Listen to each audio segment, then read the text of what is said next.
Hello everyone, welcome to educational chit chat. आज हम कक्षा 12 की पाठ्य पुस्तक अंतरा के अंतर्गत आए एक पाठ दूसरा देवदास को पढ़ेंगे, जिसकी लेखिका है ममता कालिया।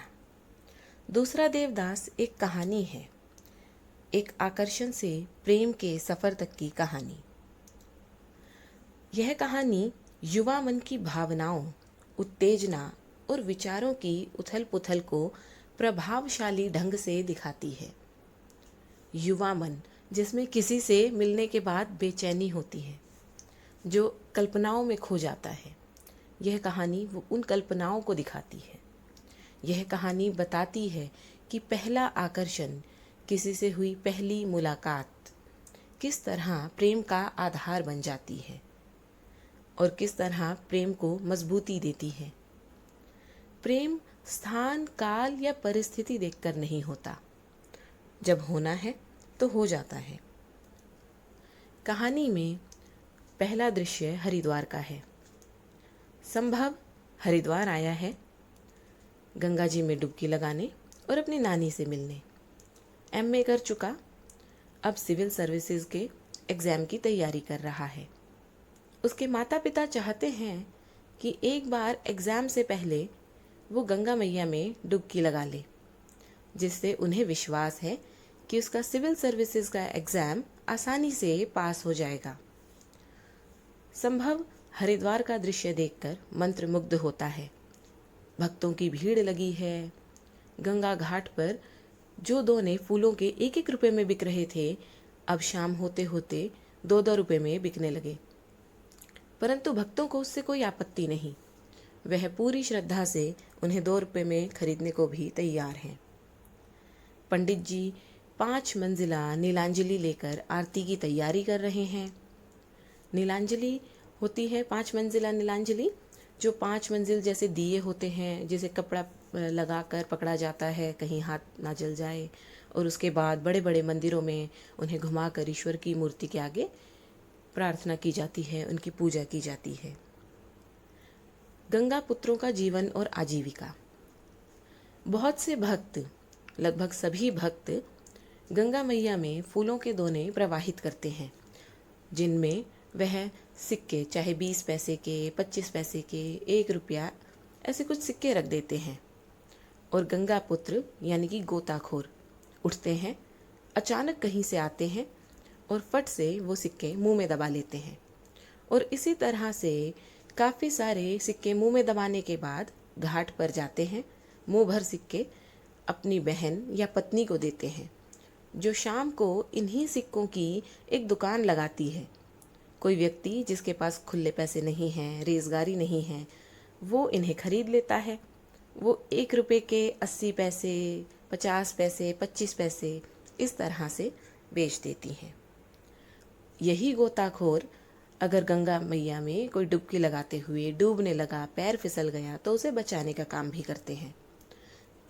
तो गंगा मैया ही इन गोताखोरों का, इन गंगा पुत्रों का जीवन भी है और इनकी आजीविका का साधन भी। अब संभव भी गंगा घाट पर स्नान करने के बाद मंदिर आया। मंदिर में पुजारी ने उसे तिलक लगाया, उसके हाथ में कलावा बांधा। इतने में एक कलाई संभव के हाथ के साथ ही बढ़ आई। पुजारी ने उस पर भी कलावा बांध दिया। उस लड़की ने 5.25 रुपये पकड़ाकर पूजा अर्चना की और पुजारी को कहा, आज तो हमें देर हो गई, कल हम जल्दी आएंगे। जिसके कारण पुजारी को लगा कि शायद लड़का और लड़की साथ ही आए हैं, इसलिए उसने आशीर्वाद दिया, सुखी रहो, फूलो फलो, जब आओ साथ ही आओ, गंगा मैया तुम्हारी सब इच्छा पूरी करे। इससे दोनों झेप गए। उन दोनों को लगा कि इन दोनों को तो उसने एक जोड़ा समझ लिया।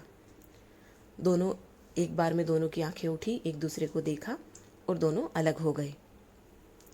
बाहर निकलकर जहाँ चप्पलें रखते हैं दुकानों के पास, तो दोनों ने जहाँ चप्पलें रखी थी वो दुकान भी एक ही थी। दोनों की फिर से एक बार मुलाकात हुई और लड़की फटाफट अपनी चप्पल पहनकर निकल गई। संभव एक ही नज़र में उस लड़की की तरफ आकर्षित हो गया। संभव ने उसे बाजार में देखने की कोशिश भी की, पर वो लड़की दोबारा नज़र नहीं आई। अब संभव की भूख प्यास उड़ चुकी थी। घर आया, उसे नींद नहीं आ रही थी। आंखें बंद करता तो वही लड़की गुलाबी परिधान में नजर आ रही थी। अचानक उसे याद आया कि लड़की ने पुजारी को कहा था कि अब कल आएंगे हम। तो अगले दिन के लिए संभव का मन लड़की से मिलने के लिए फिर बेचैन हो गया। वह सोचता रहा कि जब लड़की से मिलूंगा तो कैसे उसका नाम, कैसे उसका पता पूछूंगा। लड़की की छवि संभव के मन में बस चुकी थी। यह उसके जीवन में आने वाली पहली लड़की थी। यूं तो ताई चाची की बेटियां जिनके साथ वो खेलकर बड़ा हुआ है वो भी थी, पर इस दृष्टि से देखी जाने वाली ये पहली लड़की थी। अब संभव अगले दिन घाट पर पहुंचा और मंदिर की तरफ नजर टिकाकर बैठ गया। घाट पर संभव के पास एक बच्चा आकर बैठ गया, जिसने पूछा कि आप भी यहाँ घूमने आए हैं। संभव से बातें होने लगी। संभव को उसने बात बात में बताया कि हम लोग तो मनसा देवी जा रहे हैं। संभव ने पूछा, अकेले आए हो? उसने कहा, नहीं, अपनी बुआ के साथ। संभव ने कहा, कहाँ से आए हो? उसने कहा, रोहतक से। अब जब उसने बताया कि हम तो केबल कार में बैठकर मनसा देवी तक जा रहे हैं, तो संभव के मन में भी इच्छा हो आई कि वह भी केबल कार में बैठकर मनसा देवी हो आए। अब वह भी लग गया केबल कार की कतार में, लाइन में लगा। जब उसका नंबर आया तो उसे कल से ही गुलाबी रंग बहुत अच्छा लग रहा था। जब से उसने उस लड़की को गुलाबी रंग की साड़ी में देखा था, उसके सामने जो केबल कार आकर रुकी वह भी गुलाबी थी। वह उसमें बैठ गया। केबल कार से पूरे हरिद्वार का दृश्य बहुत मन भावन लग रहा था। गंगा मैया की धारा, मंदिरों की चोटियाँ, फूलों की कतार, पूरा हरिद्वार बहुत खूबसूरत लग रहा था। उसने देखा उसी केबल कार में कुछ नव दंपत्ति हैं जिनकी नई नई शादी हुई है। सब पूजा की थाली लिए बैठे हैं। अब संभव को लगा उसे भी पूजा की थाली ले लेनी चाहिए थी, लेकिन अब वो मनसा देवी पहुंच चुका और उसने वहां पर पूजा की थाली खरीद ली।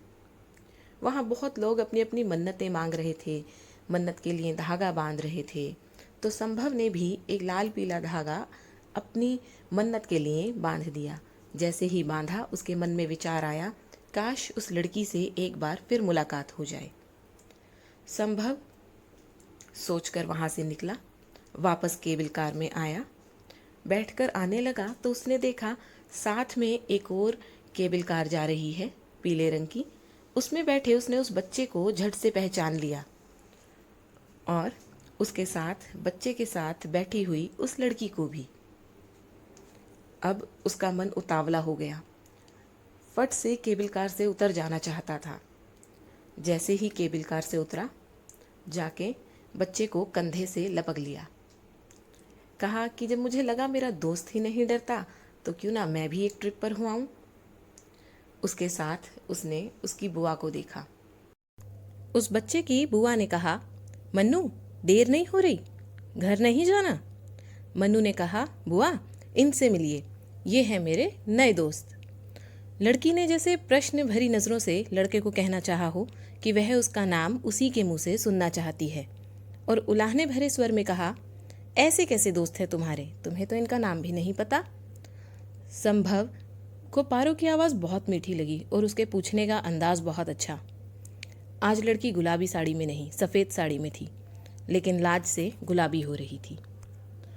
संभव ने मन ही मन सोचा कि मनोकामना का मौन उद्गार इतनी जल्दी परिणाम देगा, ये नहीं पता था। मतलब जो उसने सोचा वो इतनी जल्दी पूरा हो जाएगा।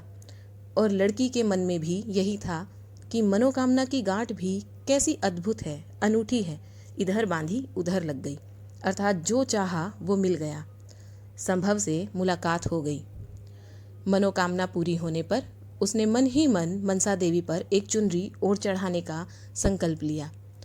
अचानक मन्नू कहने लगा, पारो बुआ, इनका नाम है। और संभव ने बीच में बात काटते हुए कहा, मुस्कुराते हुए, संभव देवदास। उस लड़की का नाम पारो सुनकर खुद का नाम संभव देवदास बताना, ये देवदास शब्द एक मशहूर उपन्यास से लिया गया है, जिसमें नायक जो है वो नायिका के प्रेम में पूरी तरह खोया हुआ है। इसीलिए जब मन्नू ने कहा, पारो बुआ ये मेरा नया दोस्त, तो संभव ने खुद को देवदास बताया, क्योंकि वह उस एक शब्द देवदास के माध्यम से अपनी सारी भावनाएं उस लड़की को बता देना चाहता था, अपना प्रेम व्यक्त कर देना चाहता था। अब देखते हैं कुछ महत्वपूर्ण प्रश्न। गंगा घाट का वर्णन करें, जहां हरिद्वार के दृश्य के बारे में बताना है। दूसरा प्रश्न, गंगा पुत्र के लिए गंगा मैया ही जीविका और आजीविका है या जीविका और जीवन है? इस कथन के आधार पर गंगा पुत्रों के बारे में बताना है। यहाँ गंगा पुत्र के बारे में बताया है कि किस तरह से गंगा मैया से उनकी रोजी रोटी चलती है। तीसरा प्रश्न, मनोकामना की गांठ भी अद्भुत है। मनोकामना की गांठ भी अद्भुत है, अनूठी है, इधर बांधो उधर लग जाती है। ये इस कथन के आधार पर पारो की मनोदशा बतानी है। यहाँ बताना है कि पारो के मन में भी वही विचार थे जो संभव के मन में थे। उसने भी एक मनोकामना के नाम की गांठ बांधी थी, वो धागा बांधा था, और जब वो संभव से मिली तो उसे लगा कि अभी तो उसने ये मनोकामना मांगी थी और इतनी जल्दी पूरी हो गई। इस तरह से इस पाठ के महत्वपूर्ण प्रश्न भी समाप्त। धन्यवाद।